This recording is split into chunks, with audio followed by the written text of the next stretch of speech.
जिंदगी में कामयाब होने के लिए याद रखिएगा, ये मायने नहीं रखता है कि आपने कितना किया, मायने ये रखता है कि आप कितना कर सकते थे। जब लंका में पुल बनाया जा रहा था पत्थरों को जोड़ जोड़ कर सीता माँ को लाने के लिए, तो बंदरों के साथ साथ गिलहरियाँ भी वहाँ पत्थर भर रही थी। तो इन सब से कितना पत्थर ही उठेगा। एक बंदर आया तो उठा के फेंक दिया गिलहरी को, भाग यहाँ से, तो इतनी पत्थर बीच में ला रही है। तो मर्यादा पुरुषोत्तम राम के पास वो जाके गिलहरी गिरी, तो गिलहरी को वो प्यार से सहलाए थे ना, तो ऐसा कहा जाता है कि इस पे जो निशान है गिलहरी के पीठ पे वो राम जी का है। राम जी ने उस बंदर को बुलाया और कहा कि देखो तुम इतना विशाल पत्थर उठा रहे हो तो तुम्हारा शरीर भी विशाल है, ये गिलहरी इतना बड़ा पत्थर उठा रही है जितना इसकी क्षमता है। तो आप अगर कामयाब होना चाहते हैं तो आप ये मत सोचिए कि आप हमने आज 8 घंटे पढ़ लिए या 8 घंटा मेहनत किए, आप ये सोचिए कि आप कितना कर सकते थे। और देखिए जो सपने देखते हैं उनके लिए तो पूरी रात छोटी पड़ जाती है, और सपने पूरे करने वाले के लिए पूरा दिन छोटा पड़ जाता है। अगर आपके अंदर जिम्मेदारी है ना, तो आप यकीन मानिए आप चैन से सो नहीं पाएंगे। जिम्मेदारी ऐसी चीज होती है जो रातों की नींद छीन लेती है। रात में जगने वाला हर लड़का आशिक नहीं होता। पैसा और समय में तालमेल बिठाना बहुत जरूरी होता है। पैसा कहता है कि तू कुछ करेगा तो हम आएंगे, जबकि लोग गलती करते हैं। लोग कहते हैं कि पैसा आएगा तब हम कुछ करेंगे, ऐसा नहीं है। पैसा कहता है कि तू मुझे आज बचा ले, मैं कल तुझे बचा लूंगा। पैसा बेशक भगवान नहीं है और ना ये आपके साथ ऊपर तक जाएगा, लेकिन पैसा जब तक आपके साथ है ना, तब तक आपको नीचे गिरने नहीं देगा। देखिए पैसा जीवन में बहुत कुछ है, बहुत कुछ, लेकिन पैसा सब कुछ नहीं है। इंसानियत मायने रखने चाहिए। समय के साथ आप कभी खिलवाड़ मत कीजिएगा। दुख की बात यह है कि समय बहुत कम है, लेकिन सुख की बात यह है कि अभी भी समय है। लेकिन समय के पास इतना समय नहीं है कि आपको दोबारा समय देगा। वक्त नहीं लगाइए आपको यह निर्धारित करने में कि क्या करना है, वरना वक्त निर्धारित कर देगा आपका क्या करना है। हम सब की सबसे पहली जो शिक्षक होती है वो माँ होती है, इसलिए माँ का शिक्षित रहना बहुत जरूरी है। अगर कोई शिक्षित माँ है तो वो कभी भी अपने बच्चे को शिक्षा से दूर नहीं करेगी। मेरा ये हरगिज कहना नहीं है कि जिसकी माँ अशिक्षित है उसका बेटा पढ़ा लिखा नहीं होगा। मेरी माँ आज भी अनपढ़ है, आज भी उससे 1 रोटी मांगते हैं ना तो वो 2 रोटी दे देती है। दुनिया की सबसे अच्छा अलार्म जो होता है वो माँ होती है। आप कहिएगा सुबह 7 बजे उठाने के लिए, वो आपको 6 बजे ही उठा देगी और कहेगी बेटा 8 बज गया। आपको इस दुनिया में आपको सबसे बेहतरीन ढंग से जानती है कोई तो आपकी माँ। वो और दुनिया से आपको 9 महीने पहले से जान रही होती है। कहा जाता है कि मेरे नसीब में एक भी गम ना होता अगर मेरी तकदीर लिखने का हक मेरी माँ को मिला होता है। माँ बचपन से पाल के बड़ी होती है। आइए यही ना है छोटका, बड़ा होके क्या बोलेगा, माई वाइफ माई लाइफ। गजब बबुआ गजब, इतना उम्र पे छोड़ दी रहती माई ना तो कुत्ता नोच के खा गया रहता। बड़ा होके कहेगा माई वाइफ माई लाइफ। कभी भी माँ बाप से आप ऊंचे आवाज़ में बात नहीं कीजिएगा, वरना आपको शिक्षित कहलाने का कोई अधिकार नहीं है।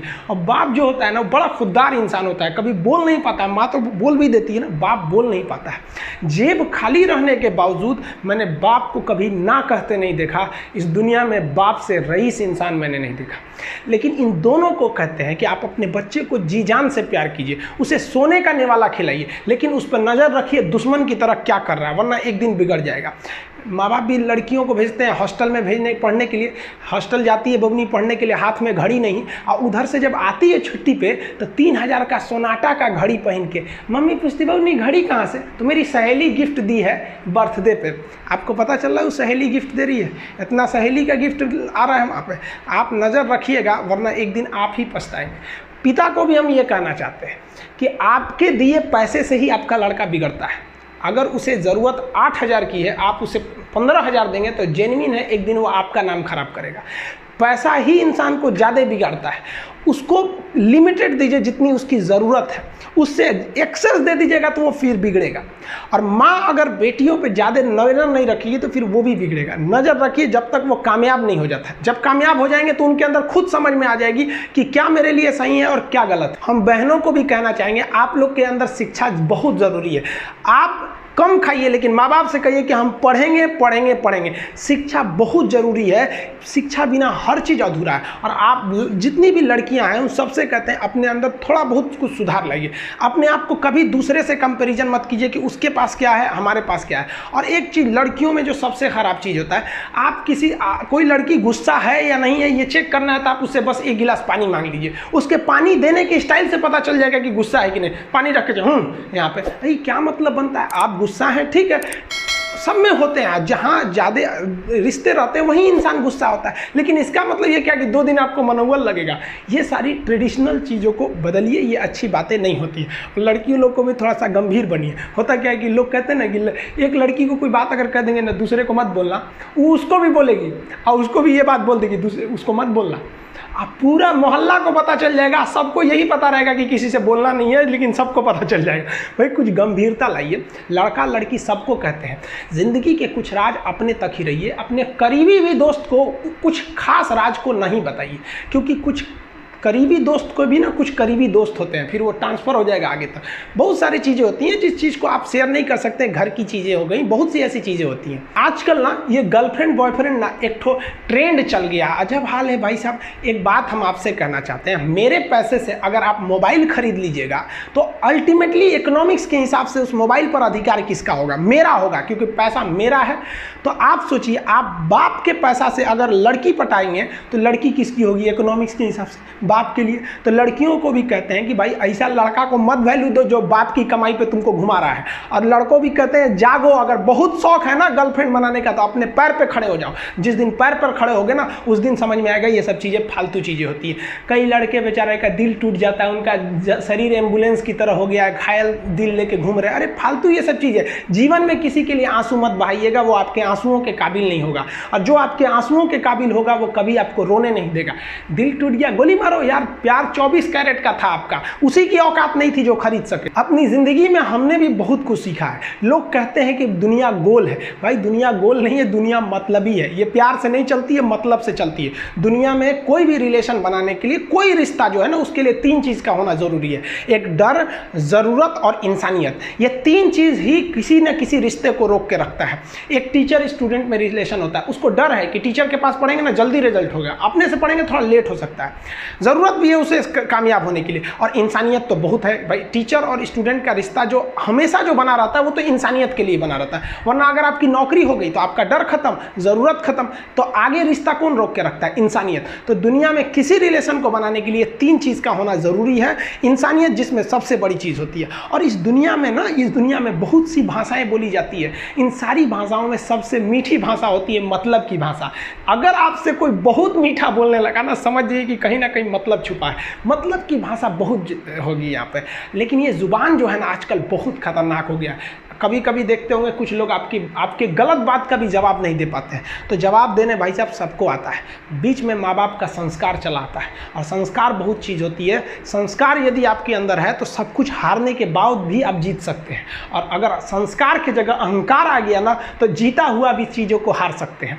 कमज़ोर व्यक्ति ही दूसरे काम का बदला लेता है, लेकिन जो ताकतवर होता है वो माफ़ कर देता है। लेकिन जो बुद्धिमान व्यक्ति होता है वो इग्नोर कर देता है, नज़रअंदाज कर देता है और बच के निकल जाता है। क्योंकि अगर कोई व्यक्ति आपको पहली बार धोखा दिया तो इसमें उस व्यक्ति का गलती है, लेकिन वही व्यक्ति अगर दोबारा धोखा दिया तो इसमें आपकी गलती है। सबसे समझदार होके चलिए और मिजाज में कुछ सख्ती भी रखिए। लोग पी जाते अगर समंदर खारा नहीं होता तो थोड़ा सा सख्ती भी बना के रखना चाहिए। इस दुनिया के कुछ दस्तूर हैं, आप किसी के लिए कितनी भी भलाई कर दे वो याद नहीं रखेगा, ये दुनिया का दस्तूर है। और आपकी गलती को कोई भूलेगा भी नहीं, इसे आप बुरा नहीं मानिए, ये दुनिया का दस्तूर है, इसे आप चेंज नहीं कर सकते। जैसे सूरज पूरब से निकलता है वैसे ही ये चीज़ें होंगी।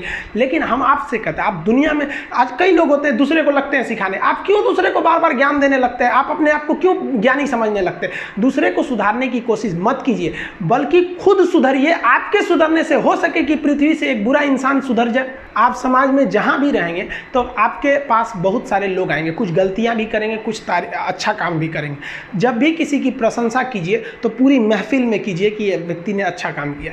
लेकिन अगर किसी की शिकायत या उसकी आलोचना करना है, उसे डांटना है, तो उसे अकेले में समझाइए। और डांटने के बाद उसमें इस तरह से कर दीजिए, उसमें प्रशंसा मिला दीजिए। कोई गलती कर दिया, मान लीजिए आपका छोटा भाई नहीं पढ़ाई किया, गलत कम नंबर लाया, तो उसे डांटिए कि, लेकिन अकेले में डांटिए कि इतना कम नंबर क्यों लाया। फिर उसे एक उसी में एक पॉजिटिवनेस जोड़ दीजिए। तुम्हारे में इतना मेहनत है, हम इसलिए डांट रहे हैं कि तुम कर सकते थे लेकिन क्यों नहीं किए।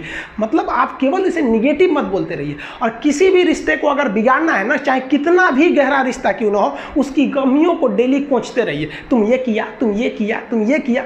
यार दुनिया का कोई रिश्ता चौपट हो जाएगा। गलतियां सबसे हो जाती हैं, लेकिन दोबारा गलती नहीं होना चाहिए। जब भी किसी की आलोचना करिए तो उसमें एक छोटी सी प्रशंसा जोड़कर ही उस आलोचना को खत्म कीजिए कि शुरुआत तो डांटने से किए थे, बाद में उसका हौसला बढ़ा के हंसी मजाक में उसे निकाल दीजिए। बीच बीच में उसे फिर एहसास दिलाइए, लेकिन बार बार कमियों को नहीं गिनाना चाहिए। आप सबकी जिंदगी में कुछ कठिनाइयां आएंगी, ठोकरें लगेंगे, लेकिन ठोकर खा के संभलना भी जरूरी है। ठोकरें खाकर भी ना संभला तो ये मुसाफिर का नसीब। राह के पत्थर तो अपना फर्ज अदा कर चुके हैं।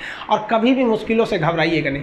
कोको कोला कंपनी जब स्थापना हुई थी तो एक साल में केवल इसके 25 बोतल बिके थे। कंपनी का दिमाग हिल गया था। लेकिन आज के समय में दुनिया में हर जगह कोको कोला बिकता है। और इसने तो फिजिक्स को उल्टा कर दिया। लोग कहते हैं ठंडा मतलब तो कोको कोला। भाई साहब, ठंडा मतलब वो होता है जिसका टेम्परेचर कम हो। लेकिन इतना बिका कि इसके आगे लोग भूल गए कि ठंडा मतलब कोको कोला नहीं होता है। ठंडा मतलब वह चीज़ जिसका टेम्परेचर कम है। इसलिए परेशानियों से कभी मत घबराइएगा। आगे बढ़ने के लिए तकलीफ का होना जरूरी है, क्योंकि छांव आते ही इंसान के कदम रुक जाते हैं और धूप में कभी कदम नहीं रुकते हैं। ज़रूरी नहीं कि हर चीज़ आपको किताबें और यूनिवर्सिटी में ही पढ़ाया जाएगा। बहुत सी चीज़ें हैं जो आपकी खाली पेट और खाली जेब सिखाएगी, जो आपको कोई टीचर नहीं सिखाएगा। कहते हैं जरा सी छेद क्या हो गई मेरे जेब में, सिक्कों से ज़्यादा तो मेरे रिश्तेदार गिर गए। लाइफ में सबका स्ट्रगल होता है। हम लोग के भी लाइफ में बहुत तकलीफें आई थी। ज़िंदगी में इतने तकलीफ देखे कि अब अगर तकलीफ नहीं होता है तो तकलीफ होता है। ज़िंदगी ने उस मुकाम पर लाकर छोड़ा है जहाँ पसंद तो बहुत कुछ है, लेकिन चाहिए कुछ भी नहीं। लोग कहते हैं कि खाली हाथ आए थे खाली हाथ जाओगे। गलत बोलते हैं।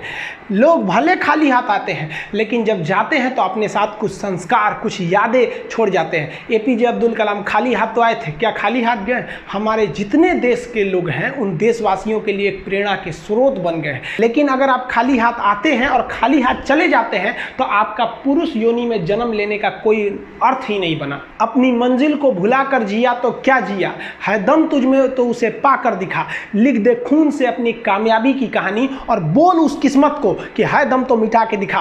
इसलिए कभी किस्मत को मत कोसिएगा, अपने हौसले से अपनी कहानी लिखिएगा। पसीने की स्याही से जो लिखते हैं अपने हौसले के इरादे, उनके मुकद्दर के पन्ने कभी कोरे नहीं होते। देखिए, शिक्षक और सड़क ऐसी चीज है जो खुद तो अपने जगह पे रहती है और दूसरों को मंजिल तक पहुंचा देती है।